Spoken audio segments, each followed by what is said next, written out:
آپ لوگ اتنے کمزور ہیں کہ آپ لاشیں لینے بھی نہیں آ سکے؟ اسحاق ڈار صاحب ٹھیک سچ بول رہے ہیں کہ محسن نقوی صاحب سچ بول رہے ہیں؟ نہیں، گولی چلی یا گولی نہیں چلی؟ نہیں دیکھیں، اسحاق ڈار صاحب نے بھی سچ بولا ہے، آپ اس کا صرف ایک لاشیں اس طرح نہیں گری جیسے یہ کہہ رہے ہیں، کوئی اس طرح فائرنگ نہیں ہوئی. بات یہ ہے اگر آپ پروٹیسٹ کرنے ایسی پہ گولی میرے پہ فائرنگ کریں گے نا، میرے لیے تو یہ بہت بڑا ایشو ہے. میں آئی ایگری ود دیٹ. ایک لائن کہہ دوں، ایک لائن. کیسی گولیاں تھیں؟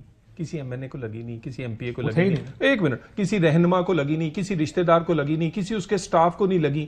ان لوگوں کو لگی ہیں جن کے گھر ان کو بھی نہیں پتا. ہمیں لے جائیں اس کے گھر.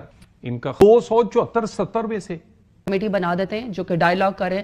It's a positive thing. Positive thing. I agree. میں تو میرا تو پہلے دن سے خیال ہے کہ سیاستدانوں کے ساتھ بات ایگزیکٹلی، لیکن آپ نہیں چاہتے تھے. نہیں، یہ سڈن چینج آف ہارٹ میں جانا چاہتا ہوں ایکچولی. تو میں یہی کہہ رہا ہوں نا کہ یہ میرے سامنے ہوا ہے تو خان صاحب نے کہا کہ یہ تو پازیٹیو تھنگ ہے.